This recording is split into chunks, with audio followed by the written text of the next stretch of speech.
Near-death experience is a phenomenon by which we hear that the memories of previous births are awakened and people gain extrasensory perceptions. As a person, since you have undergone a near-death experience, can you please... When did I die? No, like we read that a snake bit you and you had... Oh, that was not near-death. So, okay, then can you share what near-death experience is to us and how it awakens consciousness within us? If you have… anybody from Varanasi here? Oh, only one. There is something called as Bhairavi Yatana. Have you heard about this? This is when a person… Are you ready for something like this? This is a management school, I thought. Hello? Are you all interested in this question? Only the older people are raising their hands because they are near death one way or the other.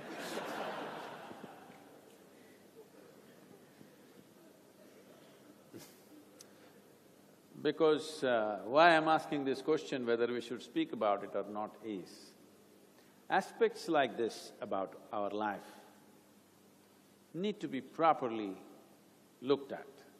If I try to give you a 2-minute answer, it'll become frivolous and you'll make wrong conclusions. Either you will believe it or disbelieve it, that's no good. But it's in the intrinsic nature of the way life is built. See, I'm sorry, I'm not getting your name. I'm Srinidhi, sir. Srinidhi. Lot of wealth. Out of the 3 qualities, what are you? Viran? Swaminathan, sir. Okay. No, I thought those 3 qualities you got here, I was wondering.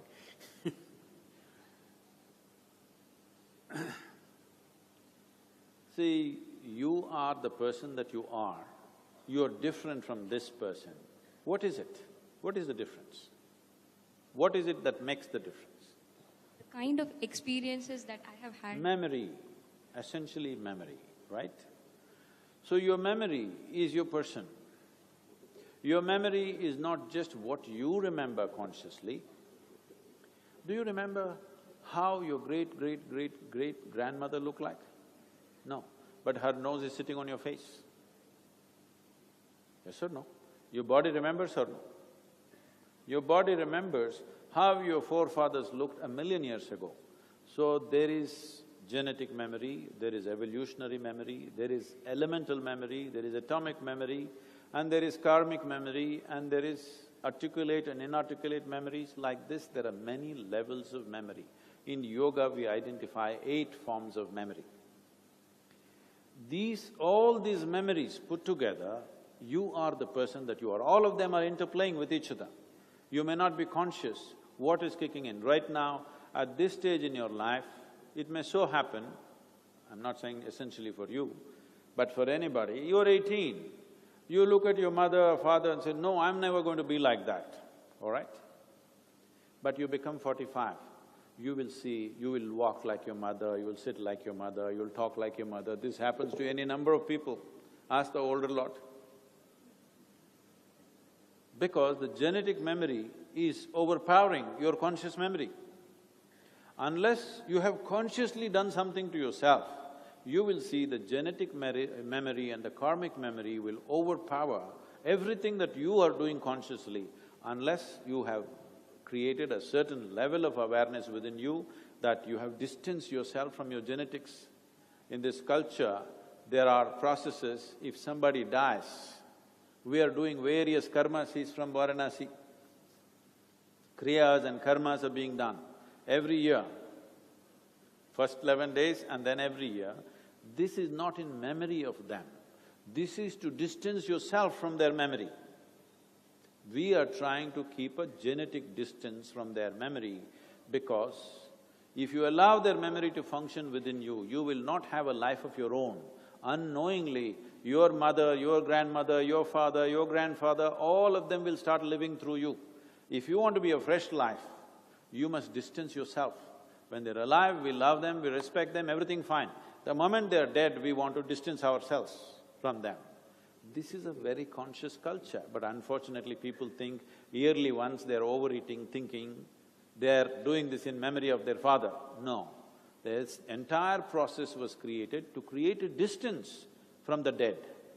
Someone else somewhere far away said, 2000 years ago, when he said, "Come follow me," when people said, "My father," if somebody said, "My father is dead," he said, "Leave the dead to the dead." It looks most uncompassionate statement, but he is saying something very profound when he says, "Leave the dead to the dead." If you don't leave the dead dead, they will live through you. This is the nature of life. So only a human being is able to leave the dead to the dead. For all other creatures, anyway it will play through them. Even in the human being, if they're not conscious, it will play through them. So this phenomenal amount of memory, which is incredible levels of memory, because see, if you… what do you like, mango or banana? Mango. Mango. If you eat a mango, it goes inside and becomes a woman. If he eats a mango, it goes inside, becomes a man. If a cow eats a mango, it goes inside and becomes a cow. Very smart mango, you think? No, there is memory here. Whatever enters this body, makes sure it becomes masculine. There is memory here which makes it… see, just because you started eating not mangoes from Tamil Nadu, you started eating mangoes from Uttar Pradesh, your nose will not grow, your complexion will not change, it will not happen. It doesn't matter what is the intake, there is absolute memory within you which determines how it should be transformed. So this memory is a possibility, it makes you who you are. At the same time, memory is also a boundary. It will not let you cross that. See, I remember this much means, what does it mean? I'm living within that memory boundary, isn't it? So your genetic memory, your evolutionary memory and every other kind of memory, especially the karmic memory, is a possibility which allows you to do many things unthinking. If you know, many things you can do. You know how to eat rasam rice, unthinking, isn't it? You ask… here there are some Chinese, Lee is sitting here, you ask her to eat rasam rice, whatever she does, it'll spill all over the place, it'll not go into her mouth. Because there is memory, simply you can eat like that. But somebody else tries such a simple act, it won't work. She will eat with 2 sticks, you try, it'll go and hit the ceiling. Because all this memory is built in. I'm not only talking about memory that you built by practice. There is memory which is beyond practice, like you will walk in a certain way without knowing why. If we look at you, you're walking half a mile away, if we look at the way you swing your hand, we know it's you. There are 7.3 billion people, but you have a unique way of swinging your arm, isn't it? So, the memory is built into you, it is both a possibility and a limitation. This is the entire goal of yoga, to go in the direction where you touch an intelligence within you, which is beyond memory. Because beyond memory means beyond boundaries also. How do you know somebody here, this is your friend and this is somebody that you do not know, that is your enemy, that is a person you like and that's a person you don't like? How do you know? Just your memory, isn't it? So all your boundaries are drawn by your memory. So the memory is both a possibility and a limitation. So when the moment of leaving this body comes, don't believe all this, okay? You must experience it. When the moment of leaving this body comes, the memory goes into an overdrive. It is not about past lives or whatever, this is called as Bhairavi Yatana. To conduct this consciously, that's why people who are near death or people who are become old enough and they think they must die at some point and they know they will die, they all move to Kashi at one time because they want to conduct this Bhairavi Yatana consciously so that they can become free from this memory. If you become free from his memory, memory means repetitiveness. If you become free from your memory, all repetitiveness is gone. From compulsiveness to consciousness you have moved. So this is being interpreted in the West in so many crazy ways. Generally these books are written, everybody is claiming they had near death because those books sell well. In America, if you want to become a millionaire, You just have to say, I almost died. And I floated and they see angels. This is all cultural nonsense. You will see Shiva Parvati floating, they will see angels. This is all cultural stuff.